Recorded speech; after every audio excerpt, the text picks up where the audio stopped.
पूर्णिया के अतिथि गृह में जदयू के राष्ट्रीय महासचिव एवं पूर्व IAS एवं पूर्व सचिव मुख्यमंत्री बिहार मनीष कुमार वर्मा एक विशेष कार्यक्रम को लेकर पूर्णिया पहुंचने पर कुछ विशेष मुद्दों को लेकर पत्रकारों से किया प्रेस वार्ता। उन्होंने बताया कि पूर्णिया में बना रहे एयरपोर्ट को लेकर सभी लोग अपनी अपनी तरीके से क्रेडिट लूटने का काम कर रहे हैं, जबकि सच्चाई कुछ और है।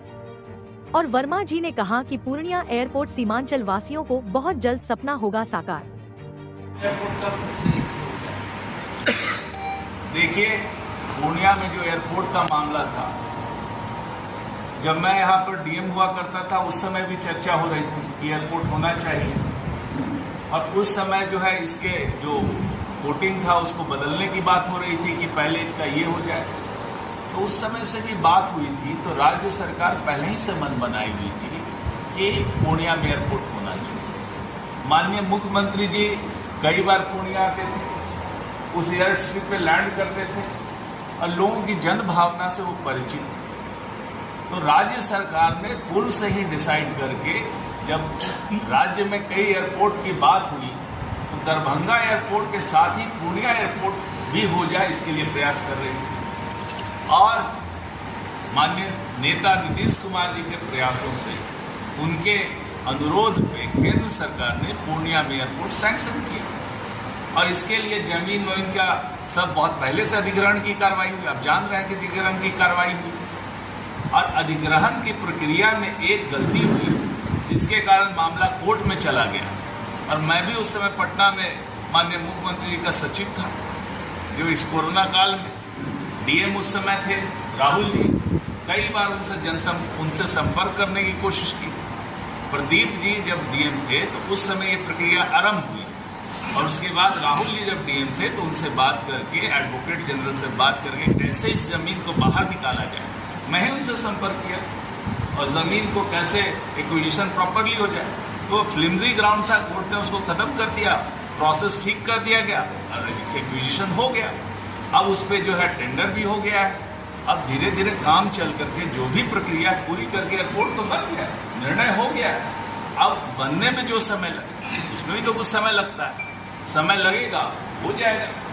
डिप्टी CM ने 15 अगस्त से पहले की बात। तो यहाँ पर एयरपोर्ट के मामले में मैं देखता हूँ कि कुछ लोग जो है वो क्रेडिट लेने की बात करते हैं, हमने कर दिया। अरे आप थे कब? जब लैंड एक्विजिशन का प्रोसेस था तब आप थे। जिस समय लैंड एक्विजिशन होना शुरू हुआ आप थे। निर्णय तो तब ना होता है कि पहले निर्णय होता है तब लैंड एक्विजिशन होता है। ये जनता को जस्ट गुमराह करके क्रेडिट लेना, बेवकूफ़ बनाना, तो कुछ लोगों की ये फितरत है, और ऐसे बेवकूफ़ बना करके वो वोट लेते हैं। और जनता जो है बाद में देखती है कि भाई वोट तो दे दिए, कभी प्रवाह में, आवेश में इस तरह से आकर के वोट दे दिए, और बाद में अपने को ठगा महसूस करती है। कि सच्चाई जब उनके आँख के सामने आती है तो पता चल जाता है कि सच क्या है, झूठ क्या है। सच तो किसी तरह से आना ही है, और वो आया, और लोगों को अब समझ में आ गया कि कौन किसने ये काम किया है। तो इसमें जो क्रेडिट लेने की बात है, तो आप ही समझिए ये मामला राज्य सरकार और केंद्र सरकार के बीच में किसी को फटकने की क्या जरूरत है, और उनकी क्या औकात रहती है। जब राज्य सरकार डिमांड करती है, राज्य सरकार ये प्रोसेस करती है, केंद्र सरकार उसको अप्रूवल है। दोनों में गठबंधन की सरकार, गठबंधन के साथ ही केंद्र सरकार और राज्य सरकार, हमारी सरकार दोनों जगह, और वहाँ से अप्रूवल कर रहे हैं। तो यहाँ पर कोई व्यक्ति आके जो उस दल में नहीं है, गठबंधन में नहीं, वो क्लेम करता है कि भाई हम कर दिए। कहाँ से आपकी क्या क्षमता है? तो आप तो सब कुछ करा सकते हैं।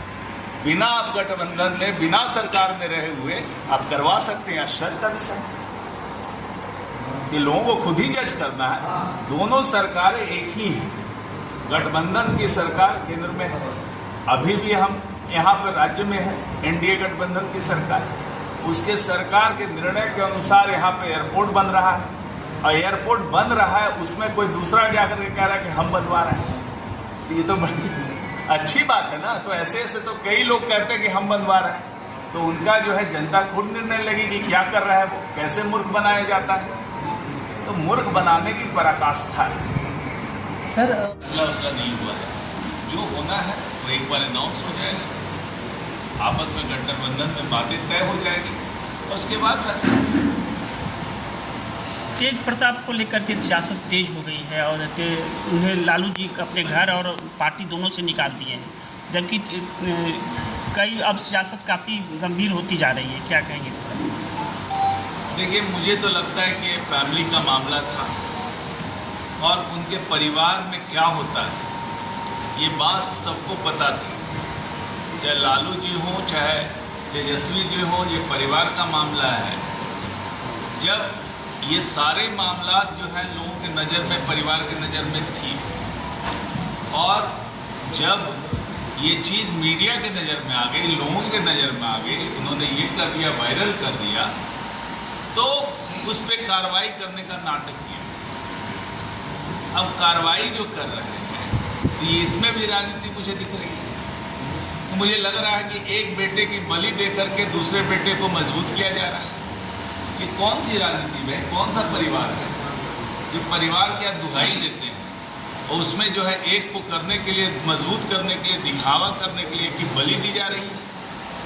खैर, ये उनका अपना पारिवारिक मामला है।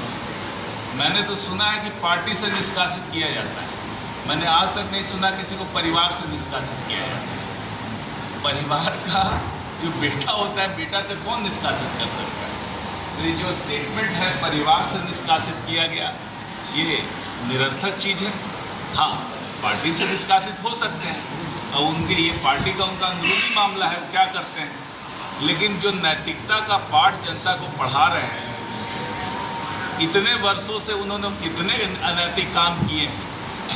अब तो उनकी पत्नी जो पूर्व मंत्री, वो भी बोल रही है कि भाई जब इतना सब कुछ 12 सालों से चल रहा था तो उनसे शादी क्यों हुई? यह परिवार को नहीं पता था। तो इतना सब कुकर्म हुआ और उसके बाद में अब ये सब ड्रामा हो रहा है कि भाई इसको निकाल दिया, उसको निकाल दिया। तो पर्दा ढकने की कोशिश की जा रही है। अब जनता को खुद ही फैसला लेना है, जनता खुद ही देख रही है सब चीज़ को। तो उसमें मुझे क्या कहना, उनके परिवार के विषय में मुझे क्या कहना है, जनता डिसाइड करे। ऑपरेशन सिंदूर के बाद प्रधानमंत्री पहली बार बिहार आ रहे हैं। कई सौगात भी